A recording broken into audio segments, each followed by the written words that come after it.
They don't play them like this anymore. No. Hey, they say down here that games don't just entertain you. They follow you, get in your bones, stick in your soul like steam on a summer morning. So I heard that. See, around these parts, we don't just play. We explore, we remember, and we survive. And tonight, baby, we go deep. Yes, we do. You ever been chased through a running house by a chainsaw that or met a ghost with a jail soundtrack? Yeah, boy. This ain't your average episode. The on Tom Ball Relay. So light a candle, grab a controller, and press play if you're there. They kick things off with a little broadcast from Gator B straight from the swamp. And trust me, the rest of the episodes are just as deep. Welcome to Press Play, the show where we dive into games worth remembering, games worth discovering, the ones that stick to your souls like summer heat. I'm your host, Brian Clevenger, and this week we're headed deep into the swamp, into folklore, family, horror, and heart, with all episodes about Louisiana.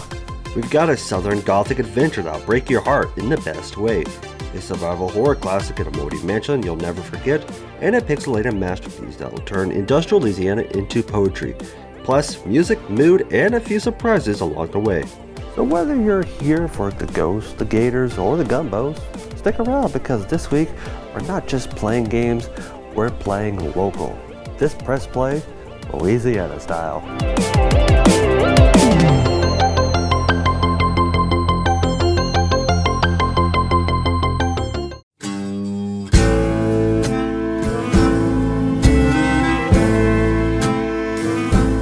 This first game is an Xbox exclusive that dives headfirst into the Deep South, blending real folklore with a dark stylized twist.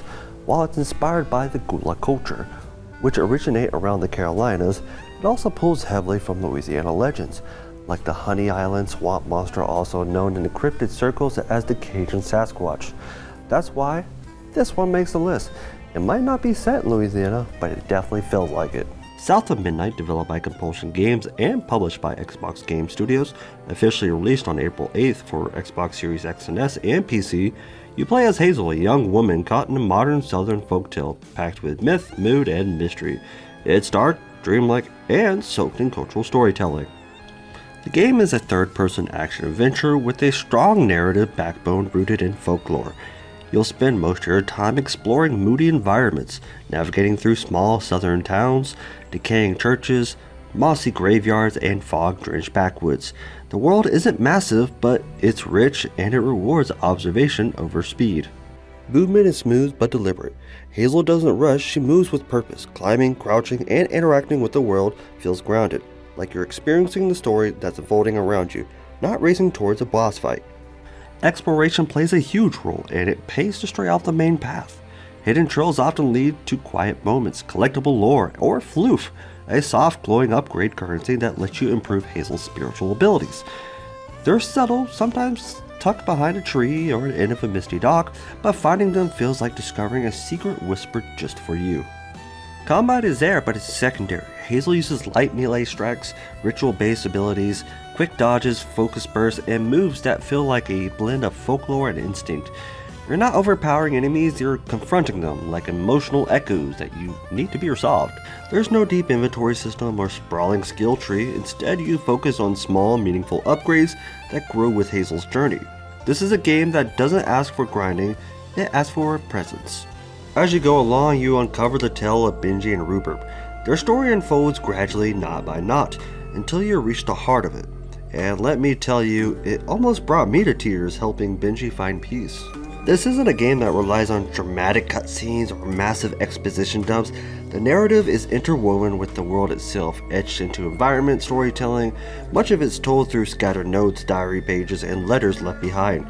These fragments of the past help you piece together the emotional and spiritual weight of every place you visit. Hazel's story is one of searching, not just for her mother, but for understanding of who she is, where she comes from, and what the past refuses to let go of.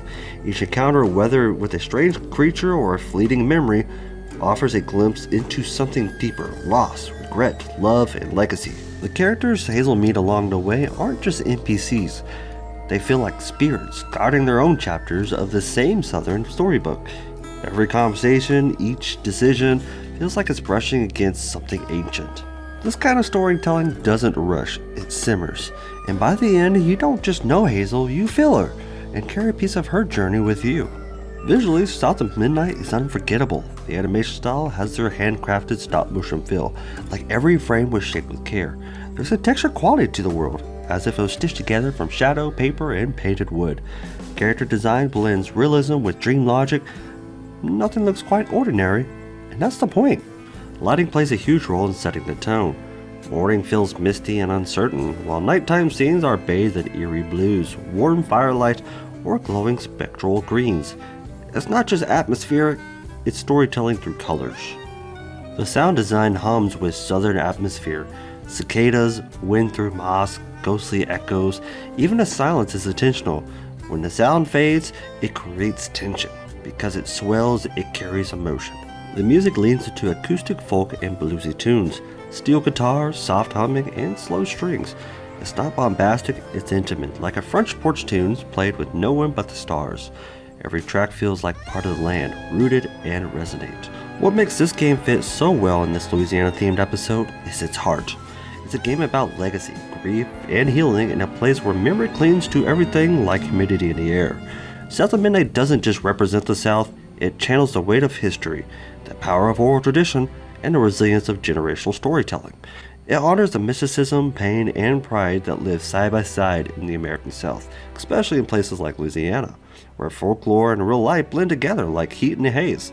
Haunted land, lost kid, and supernatural stitch into the mundane. This game doesn't just show the South, it feels like it. South of Midnight isn't just a game that shouts, it hums, it haunts, and it heals. This is a slow burning tale, one that carries grief like a melody and memory like a lantern in the dark. It doesn't demand your attention, it earns it. With every step, every whispered story, it pulls you deeper into something older than yourself. I give South of Midnight a 9 out of 10. This is the kind of game you don't just finish, you reflect on it. You return to it, it lingers like folklore, passed from front porch to front porch. Whether it's a brush of a ghost in the moss or the aches of a knot untied, South of Midnight leaves its mark. And for those who are willing to slow down and listen, it's unforgettable. So should you press play? If you like driven adventure story games, then absolutely. Now, we've talked about the soulful and surreal and the folkloric, but what about the fear? Let's shift from dreamlike to nightmarish. It's a horror game that doesn't just take place in Louisiana, it drips with it. Resident Evil 7 Biohazard trades global outbreak and high-tech facilities with something more intimate and far more unsettling. One house, one family, one long decaying hallway that you'll wish you never walked down. Welcome to Dovey, welcome to the Bakers, and welcome to the reason this episode needed a horror segment. Developed and published by Capcom in 2017, Resident Evil 7 Biohazard marked a bold new direction for the franchise. After years of escalating action, this entry slows everything down, returning to tense, methodical survival horror from a terrifying first-person perspective. It wasn't just a new camera angle, it was a full reimagining of how the series delivers fear. The game is available on PlayStation 4 and 5, Xbox One and Series X and S, PC, and Nintendo Switch through cloud streaming. It's also fully playable in VR, making it one of the most intense horror experiences in gaming to date. You play as Ethan Winters, a man searching for his missing wife after receiving a strange, unsettling video message from her. That message leads him to Dovey, Louisiana, and to the doorsteps of the decaying Baker estate. From there, Resident Evil 7 shifts into full survival horror. The game is played from a first-person perspective, which makes every creak of the floorboards and shadow in the hallway feel personal and immediate. You explore the house room by room, solving puzzles, collecting items, and unlocking paths in classic Resident Evil fashion. The survival isn't easy. Resources are limited. You'll scavenge for herbs and chem fluid to craft healing items, use cassette tapes to save your progress, and think carefully before firing your weapon. Every encounter is tense, and some of them downright unforgettable. Ethan's journey begins with a message from Mia, his wife, who's been missing for 3 years. The video is cryptic, terrifying, and leads him to a rundown plantation deep in the Louisiana bayou. That's where we find the Baker family, and everything starts to unravel. What follows is a psychological and physical descent into horror. The Bakers aren't just a backwoods family, each of them embodies a different kind of fear. Jack with the relentless pursuit, Margaret with grotesque infestation, and Lucas with twisted traps and deadly games. You're not just exploring a haunted house, you're navigating the minds of people broken by something darker. The story plays out through videotapes, written notes, and audio messages, and quiet world-building moments. You piece together the truth as you progress, what happened to Mia, what corrupted the bakers, and what that ever-creeping mold really means. It's the kind of storytelling that builds mystery without giving away everything. There are surprises waiting behind every door, but it's the tension between them that sticks with you. Capcom nailed the sound design, every creak of the floorboard, every groan in the walls, every gust of wind outside. It's all there to mess with your head. Lighting and shadows are used with precision. Hallways feel too narrow, rooms feel too still. The soft hum of the old refrigerator and the sudden rattle of the windows make even the quiet moments feel threatening. The house itself feels alive. The walls decay around you, mold creeps along the floors and ceiling, and just when you think you caught your breath, the environment twists into something new and worse. Visually, the game leans into photorealism, with a layer of grime over everything. Dirt underneath fingernails, and mildew on porcelain, the water damage in the wallpaper. It's intimate, suffocating, and deeply effective. And if you play this in VR, you're not playing it, you're surviving it. This game belongs in a Louisiana episode because it feels like the state's twisted cousin. The moss, the heat, the rot, it's all here. But more than just the setting, it captured the unique atmosphere of rural Louisiana. The isolation of a forgotten back road, the heavy silence of a swamp at night, the generational trauma buried beneath a family's front porch. It taps into real Southern Gothic elements, the decaying plantation, the distorted sense of family, and the blending of supernatural and psychological horror. In Southern folklore, stories are often passed down through whispers and warnings, cautionary tales about things that live in the woods, haunted abandoned places, or move when you're not looking. Resident Evil 7 leans into that tradition. It's a horror rooted not just in jump scares, but in the cultural memory of a place that boasts beautiful and brutal, where history and myth blur together under layers of moss and shadow. Resident Evil 7 doesn't rely on cheap jump scares. It builds dread layer by layer until you're afraid to open the next door. It reinvented the series and gave horror fans something they hadn't felt in a long time: genuine fear. It's grotesque, it's grounded, and it's Louisiana through and through. Now my final score I'll give for it is a 9 out of 10. Not every family reunion goes well, and this one, never forget it. So, if you like horror survival games, and it would be great to put on your list. So, should you press play? Absolutely.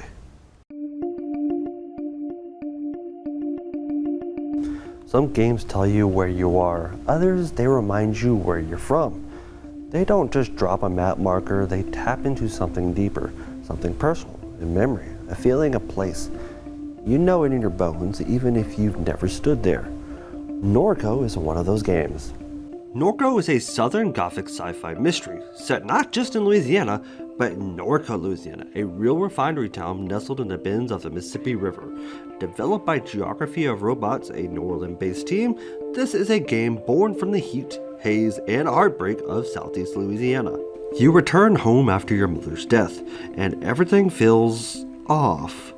Your brother's missing, the petrochemical skyline is still burning in the distance, and the people you grew up with, they've changed, or maybe, just maybe, you have. Norco plays like a modern point-and-click adventure, simple in controls, but deep in choice. You explore environments, talk to locals, dig through family history, and unlock memories, often one strange thread at a time.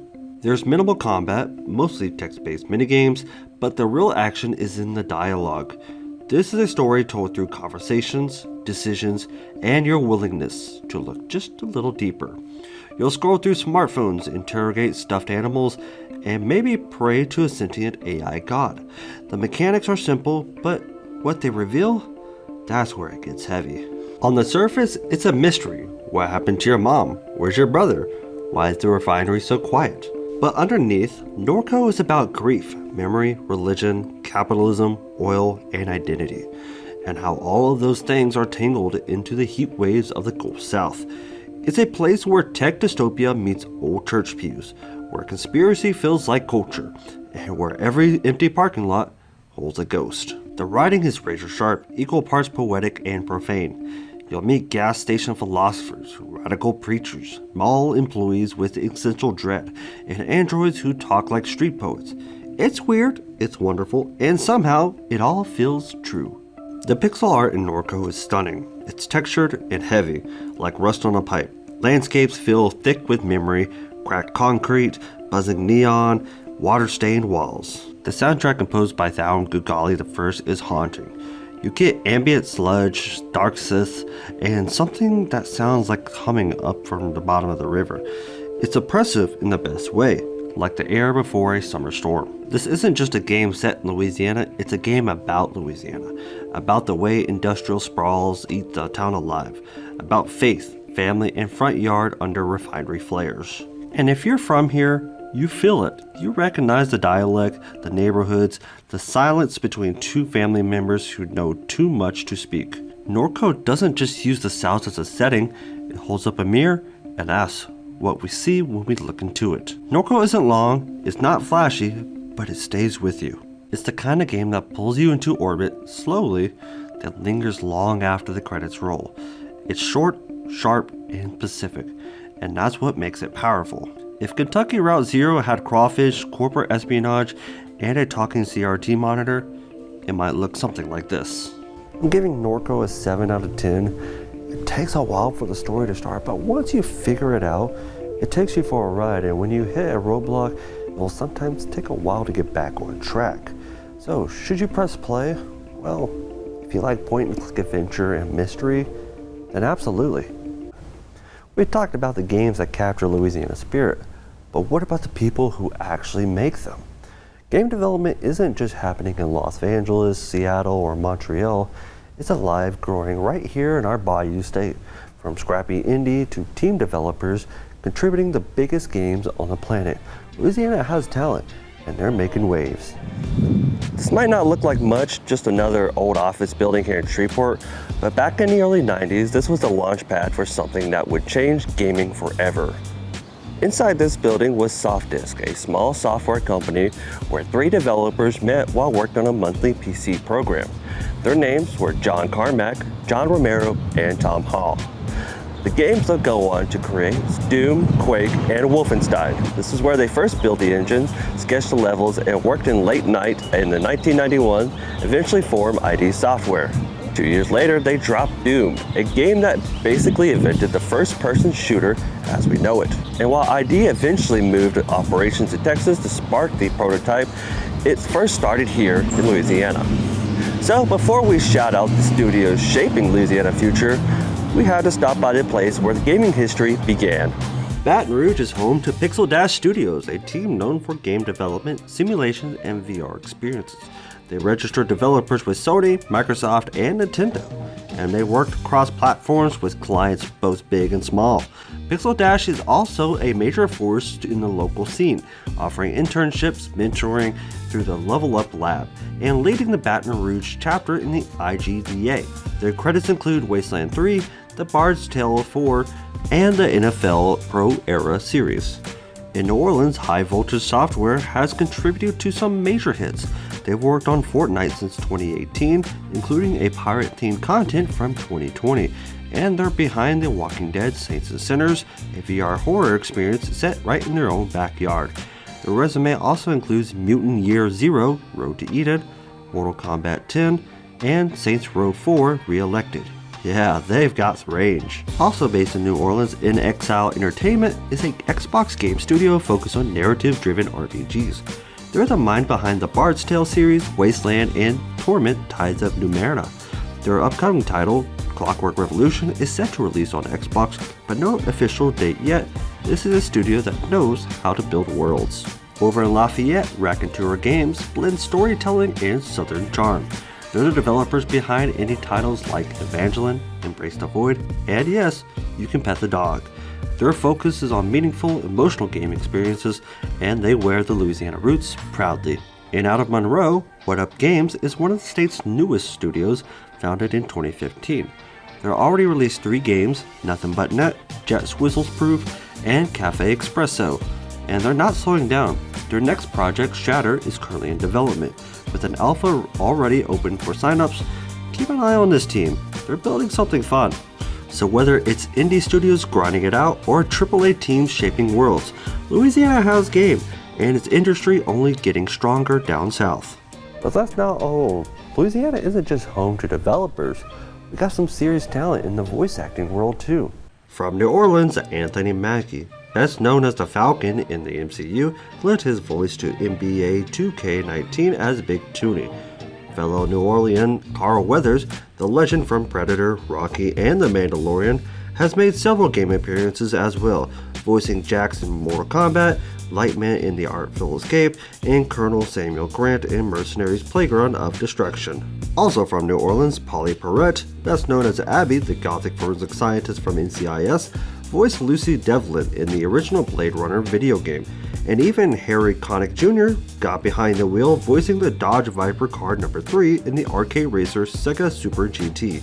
Down in Lake Charles, Zachary Levi, aka Flynn Rider from Tangled and Shazam himself, has voiced Flynn in Disney Dreamlight Valley, Kingdom Hearts 3, and the Tangled video game.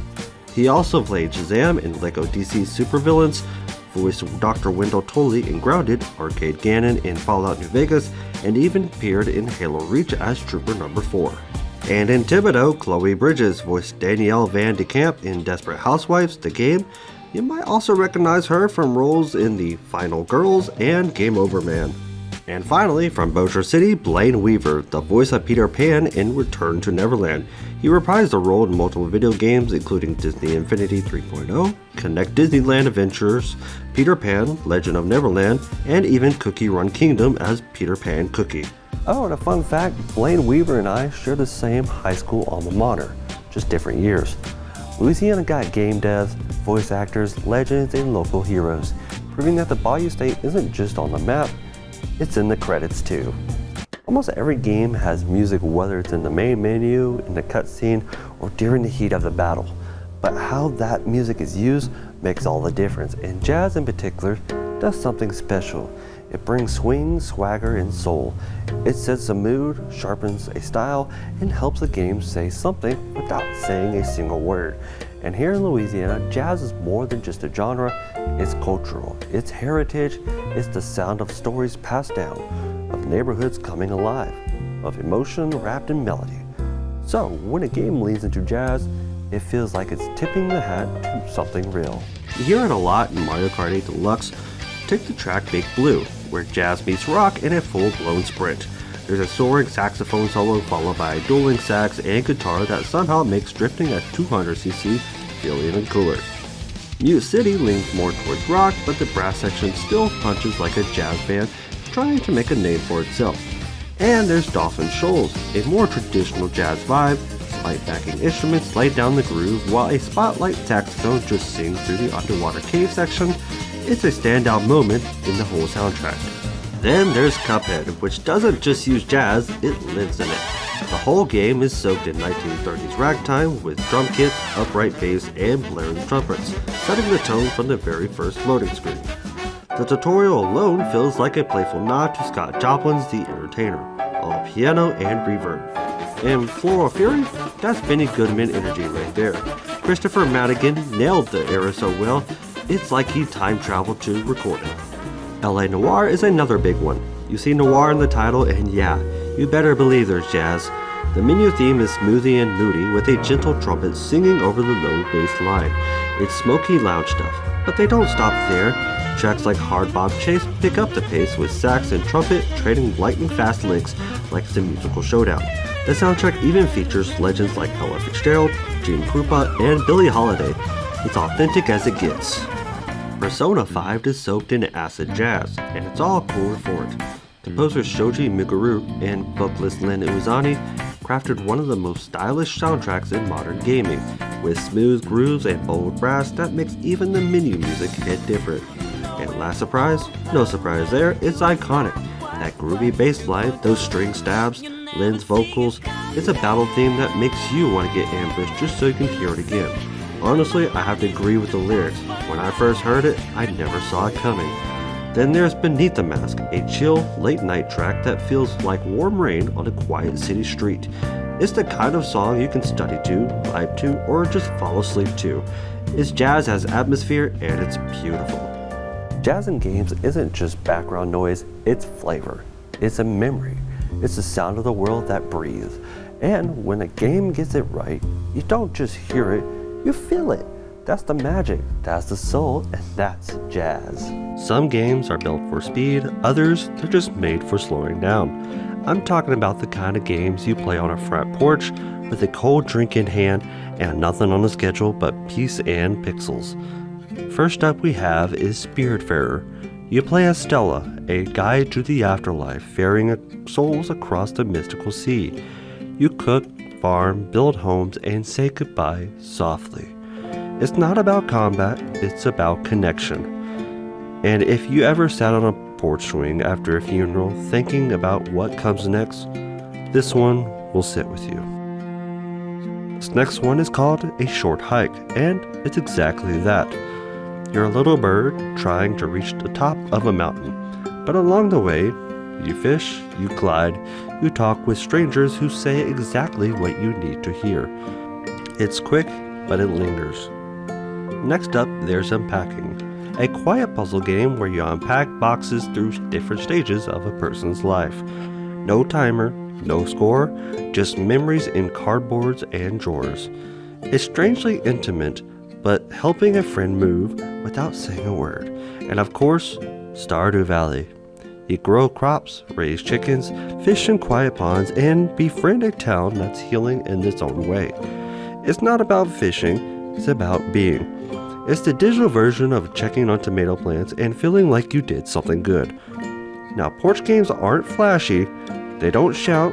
They hum like a ceiling fan on low. They're for the in-between hours, for thunder and distance, for when the world's loud and you need something quieter. So whether you're rocking in a chair, curled up on a couch, or just chasing peace, next time you press play, try pressing slow. You know, the more we dig into these games, the ones set in Louisiana, inspired by it, or created here, the more I realize how much storytelling is tied to Louisiana. Games like South of Midnight and Norco don't just treat settings like a backdrop, they make it a character, alive with memory, myth, and meaning. And when its place is home, or something like home, it hits deeper. Even something like Resident Evil 7, set in the fictional town of Dolby, manages to bottle up that southern gothic dread, the porch swings, the swamp fog, the tension that hums in the heat. It's fiction, sure, but it feels real. That kind of storytelling doesn't just scare you, it stays with you. So yeah, it's been a journey this episode, from bayou ghosts and pixel poetry to horror homes and jazz-soaked menus. And as someone who's grew up in Louisiana, this one's meant a little more, and I hope it did you too. That's gonna do it for this episode of Press Play, from haunted bayous and spiritual journeys to pixel poetic portraits of home, and even a few jazz riffs to carry us out.